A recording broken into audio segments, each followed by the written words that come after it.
Is back here at the Portal to Ascension conference, and as the universe would have it, sitting around here hanging out the booth, this extraordinary gentleman, Bruce Gold, came walking up, introduced himself, start to have the opportunity to interact, and it's just one of those powerhouse moments for me, for all of you, to be able to get captured into this energy space and into the storyline that we're going to be starting to chat with. This is a preliminary little tidbit for you as we're going to reel him into the larger programming on extraordinary experiences, but we want to let you get to know him just a little bit, or if you already know who he is, just sit back and enjoy his company, because if you already know him, we know you love to do that, right?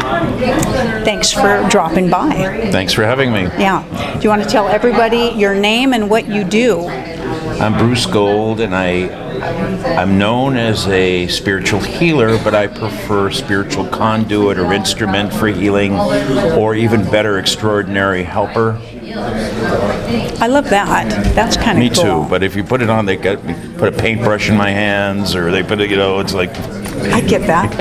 I get that. I get that. So I would love to talk just a little bit about, and we'll get into some of this in far more depth, this perception of yours came through an extraordinary experience, or had it always been there for you, that you have these super cool gifts, that you have these abilities, that these abilities are out there, and that they're accessible and they're transferable and transcendable to other people? Mm-hmm. You always had this knowing, or was something in your life take place that unleashed this for you? No, I think it goes back to 1980 when I watched a phenomenal movie called Resurrection with Ellen Burstyn.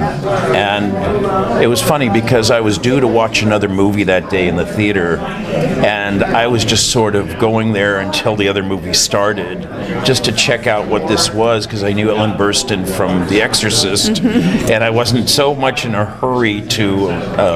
capture another movie. No, nothing like that. No, it was, I'll tell you something. I've been, I've been brought into many, many, many difficult situations. Some of the toughest are the hospice things I'm brought to, or the situations with ALS, amyotrophic lateral sclerosis. But there's still also the squeamish part of me that has a hard time with horror films. An Exorcist is right up there. It's not really a good energy connection either. Okay. But it was such a dichotomy what I was watching of Ellen Burstyn in The Exorcist, and then all of a sudden now she is this experiencer of an out-of-body near-death experience where she goes down the tunnel and all these things, and is not even aware that after the car accident that anything other than she had these visions that of her family seeing different things that she saw that were unusual. But she was already harmed or hurt deeply inside because her husband didn't make it through the crash. Right. So she already felt a sense of almost guilt, I imagine. And she was from a small town and didn't have any understanding or belief in something for herself of this. I can't say what the background was for the character, but still there was something about I just stayed glued to my seat, and I forgot about the other movie completely. Wow. So I just decided this was something I needed to watch. And of course, it was human. It was very human handled. Instead of somebody getting up in front of thousands of people and going, heal, you're healed. Right. And I was just saying to Sue before that it's like if they fell down, that's when I thought they really needed a healing. Exactly. Or it makes you feel like it's like, oh shit, I don't want to go through that. I think I'm okay. I don't want somebody pushing me down. Exactly. And I'm just like, if that's what God's throwing through them, right. Right. So anyway, regardless of that, my life took a very strange detour in the late 80s, where my depression got to a point where it was came to a head, and things about myself I didn't like were showing up, and I finally acquiesced and decided maybe the doctors do have an answer with the medications, and that's where my life took a real deep turn for the worse. Right. So I was on psychotropic meds for like 14 years. Oh my God. Yeah. No, 14 years? But it's interesting because I was like an observer of life. I wasn't, I mean, part of me didn't want to be here anymore. A big part of me didn't want to be here anymore. But another part of me told myself I didn't bring myself here, so I really don't have a right to take myself away. However, I said that when I was happier. I always thought that, oh my God, why did I say those words? Why did I stick to that agreement? And I didn't know if there was a higher power, God. I just felt like there was more than what I was seeing. That's cool. Yeah, and certain movies spoke to me. Things like The Truman Show, Awakenings, by a brilliant film that Penny Marshall directed Love with that. Robert De Niro and Robin Williams, who I had the great pleasure to meet Robert De Niro and actually spend a little time with Robin Williams, who was just a lovely, lovely man, who cared about, if we saw him, it was always, what are you doing? How's your life going? Not about him. And it's beautiful. Some of these people who really, what you see on the screen is what you get about them in person. Others are very good actors. Yeah, that's right. And that's their talent, We'll leave right? it at that. That's right. That's right. So I had this down the rabbit hole situation, and I didn't know how I'd ever get out of it. Right. And I just started to watch, and finally there was a glimmer of hope that came around, finally, and I started to dig, and I saw that little bit of a light, and I sort of, this is all metaphors, but I just started to dig more and watch the succession of events occur. And then, lo and behold, I finally decided, and I don't ever tell anybody they should do this themselves, because our bodies are our bodies, and we should be making the decisions for ourselves. We should get advice, care, hope that people care enough. But I was really with a doctor who really did a good number on me. Used me as a guinea pig for 8 straight years. I was on 2 yet to be approved FDA studies, and I nearly died in those studies. Of course. And people did die during the studies, so one of them was actually abandoned, a medication that most people have never heard of called Certandol. It never made it on the market. Thank God, right? Thank God that the messages were clear for me. And anyway, regardless, all this time passed, and then finally in 2002, kind of enough was enough. And on June 27th of that year, I decided enough was enough. I'm stopping the medication. I had this amazing out-of-body near-death experience as I was driving alone on the 405 freeway in LA, where time and space just literally stopped. And how do you not hit somebody on the 405 freeway? Beats the hell out of me. How does that happen? I have no idea. Yeah. For any of you watching and are not familiar with LA, it's a pretty crowded place on the 405. Yeah. So, yeah. So it's a good question, Casey, because I decided I didn't come into this world to not live life for all these 14 years and then leave by harming other people. That was not who I was. That's lovely. And I just said to myself, we hear this thing, let go, let God. And I decided, I don't have real reason to believe in you, but I hear you believe in me. Wow. And what have I got to lose by putting that into play? Probably kind of especially at that time. Yeah. Really thinking, what the hell have I have to, exactly. I got to lose, It is right? Although, some people kind of go, well, that's that surrender, Bruce. That's that surrender. And but it was interesting because I sat there and I realized, I said, this is a let go, let God moment where I can't do much about it. Now, people have said to me, why didn't you pull over to the right-hand side and stop? Well, the symptoms of the physical ailment, heart attack, stroke, happened as I was moving into traffic. Sure. Then I was heading towards my spiritual community at that time for the meditation, thinking I might be able to save myself if I could get there in time. Oh, that's interesting. And there was no way I was going to arrive there that day with what transpired. So, but I literally, as I said, watched time and space stop, and everything became very slow motion. So I can say I liken that to what I've seen the astronauts in space with the anti-gravity experience. So it was kind of like I've had that experience. And afterwards, what's interesting is if you allow your mind, your altered ego mind, to gobble it up afterwards, it can oftentimes try to convince you that it didn't happen or it was just a strange state. If you allow yourself to kind of push that aside and go to an acceptance aspect that did take place, you have the opportunity to see something, right?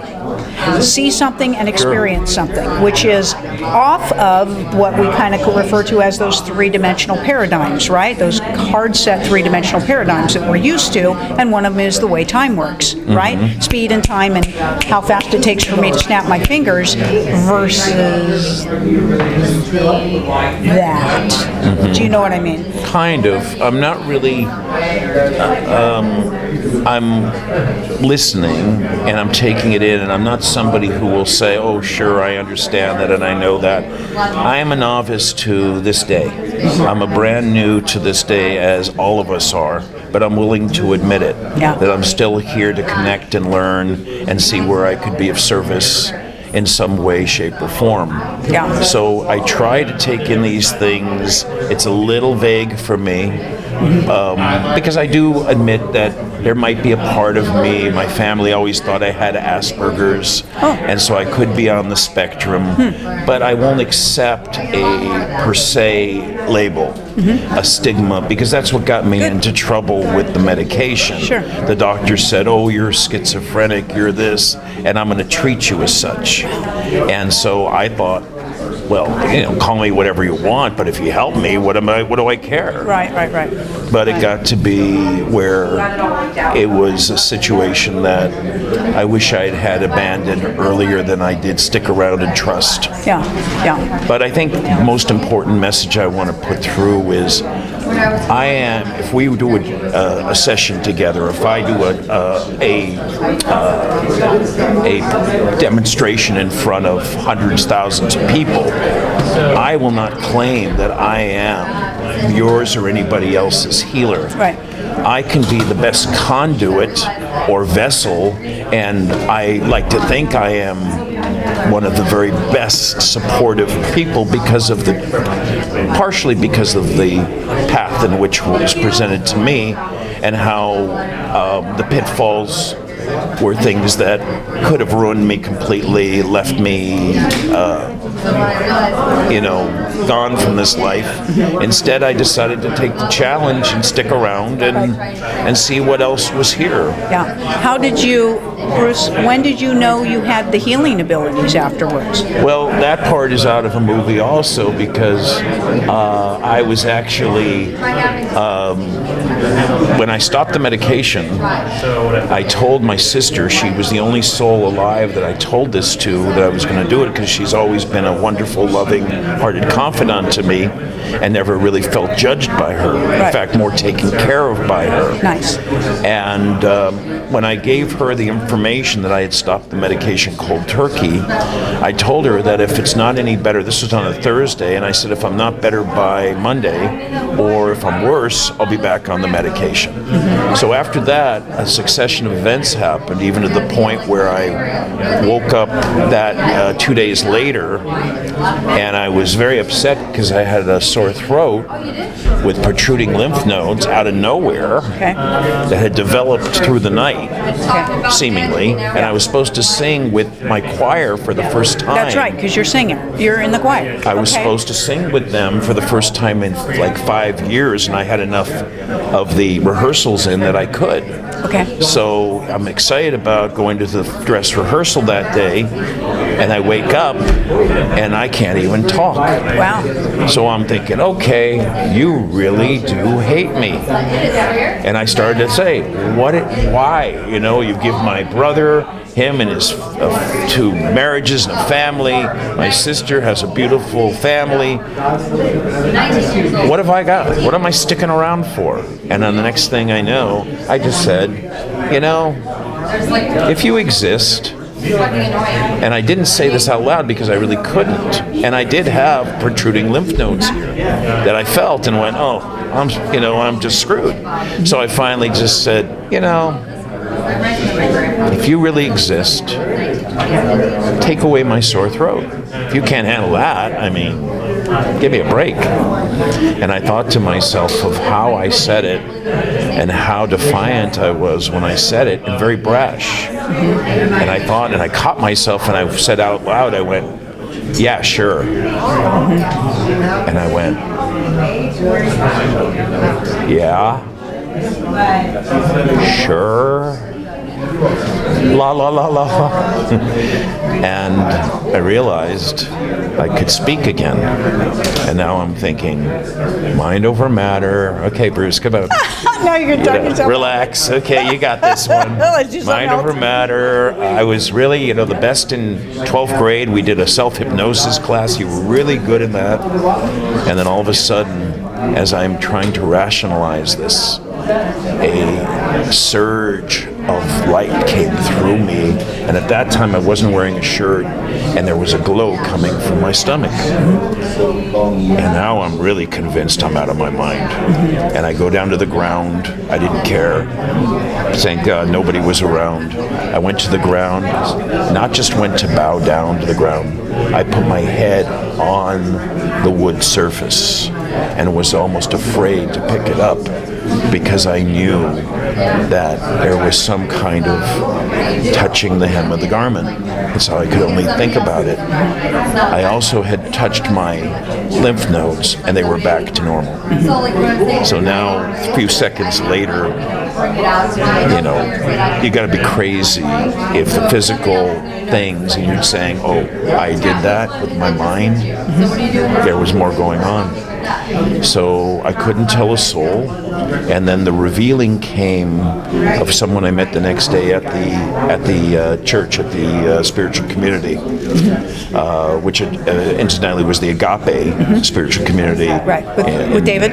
Michael Beckwith. Yeah. Michael Beckwith, yes. And Michael was definitely one of the teachers I was meant to come he's across. A powerhouse. He's a powerhouse. He is a brilliant channeler of truths, and speaks of the timing which that truth comes out for the individuals that are there to receive the messages.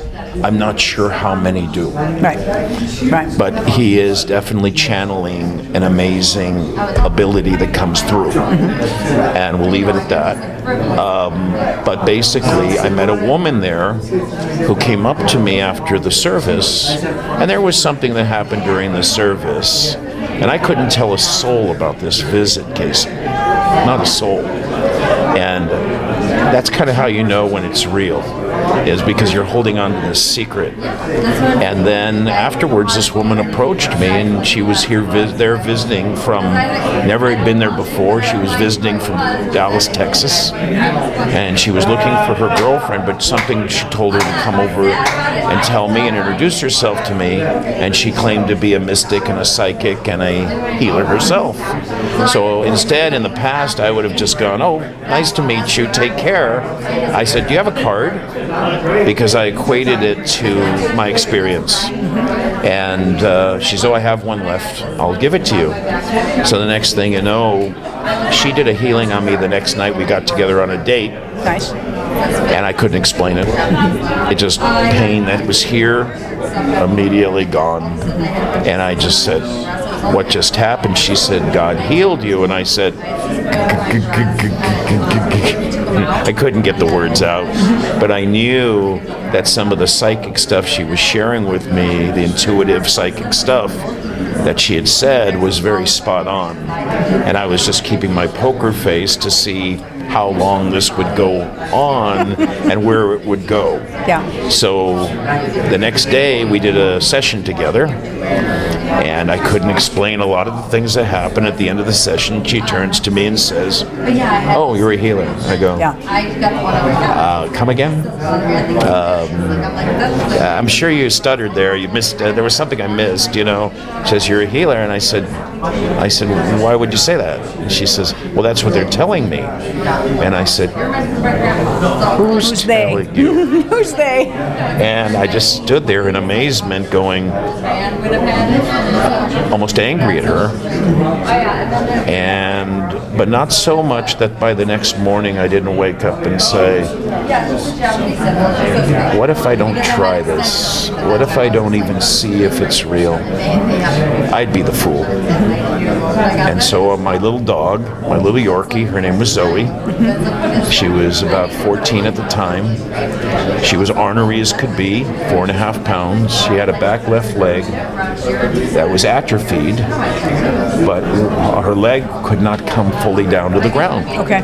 So I am a trained actor. I studied with Stella Adler. I studied with Lorraine Tuttle. I worked as an actor. And I thought, Bruce, you played doctors, you played cult leaders, you've done all that. Just shift the idea and create a healing character. And when you're ready, pick Zoe up, and no cameras are going, thank God. Go for it. So I decided to go for it. And I started holding her, and if she could have spoken to me, Casey, she would have said, "Daddy, I am not your prop. Put me down." So at that point, I break character, and I just said, "What am I doing?" And I sat in my chair, and I said, I held on all those years. Now I'm ready for the white coats to come and get me. Wow. So just as I was thinking that, I sat there going, I'm done. And I look over at Zoe, and her leg just starts moving in an involuntary motion. And when it came to the normal place where it normally would stop, I went, okay. But I was just watching, and it kept coming. For the first time, it hit the ground. And I was in amazement. And I couldn't tell anybody still. And I did a few more. And the one where I was totally convinced was a woman that I had never met before was complaining of a profusely horrible migraine in a store. I heard the conversation from about 20, 25 feet away. So I knew there must be something to that. And I went over, not knowing for sure, and I said, I understand you're in pain. And she said, I've had this migraine for 3 straight days. She was telling her friend, they both worked there. And I said, maybe I can help you. So she says, well, what do you do? And I had flashed on a friend's card thinking there's no way I can say I'm a spiritual healer, because then she'd say, oh, I'm cured, leave me alone, they could get away from me. And I said, I do body balancing massage. So, I did my improv thing, and I've always been good at improv. My teachers always thought I was one of the better students. And life is an improv. Let's put that out there. There's nowhere in our lives. This is an improv as we were doing it. And I just said to her, that. And she says, do you think you can help me? And I said, well, I'd be willing to try. And I was just chomping at the bit, And I stood there. Get over here, woman. I am on this thing, right? Well, she was in her territory. I really was in her story that I'd been coming to since I was like 7 years old. And I know people in the community, and they could have walked in, my own family could have walked in and said, what are you doing? Right. Are you crazy? And so I was taking a risk. And so we stood there, and she said to me, once I always ask permission before touching another human being. And I want that clear. Anybody who is not honoring the individual as a fellow healer, fellow, traveler. And so I said, may I touch your head? And she says, oh, please, if you think you can help me. So I put my fingers, and Sure. Yeah. So I went like this, and the moment she said to me, how did you know where my pain was? I said, okay, that's off the list, that's checked. And then I said to her, oh, I was just touching some pressure points or whatever. And then I started to kind of pray, God, if this is a practical joke, I don't need it. And please don't let it be. So I started to pray into it. Her eyes were closed. And all of a sudden, it was like this. It starts moving. And I'm thinking, is this really happening? Am I moving my fingers, or are they being moved for me? And so I said, the only way that I can really be honest about it is if I push back. Mm-hmm. So I started to push back, and they kept coming forward. Okay. So they kept pushing forward, and I'm going like this, and then they got to this point. I figured, well, I guess the operation's over. And so I stepped back and I said, how do you feel? And she opens her eyes and says, I think it's gone. And I said, really? And she said, yeah. And I said, oh, okay. And I didn't even have a card at that time. I wasn't prepared to tell anybody about that I could do this. So I, instead of saying, would you like my card? I said, do you want my number? So, and then after that, it was kind of have hands will travel. And I've dealt with a lot of adversity from different situations, but it's never stopped me from knowing what it is that I have to share. Well, we're glad that it doesn't, right? Thank you. Yeah. I could sit in your space and talk to you for a very long time. I'm very much looking forward to carrying on the conversation. No, I'd love to. Yeah. That would be wonderful. Yeah. You're very lovely. Thank you, Casey. Yeah. And you are as well. Thank you. Thank you, Brad and Sue for having me. Yeah. Thanks to all of you for listening in. Stay tuned, of course, as we lure Bruce back into the chair as we continue this programming. But we also want you to consider this. These stories are meant to inspire you into releasing your doubts and your fears. We all have those. Everybody who has these magnificent gifts goes through processes of that. We continue to always make sure that we stay humble, and we stay allowing, and we stay open, and we stay grateful, and we stay compassionate for everybody else on their journeys.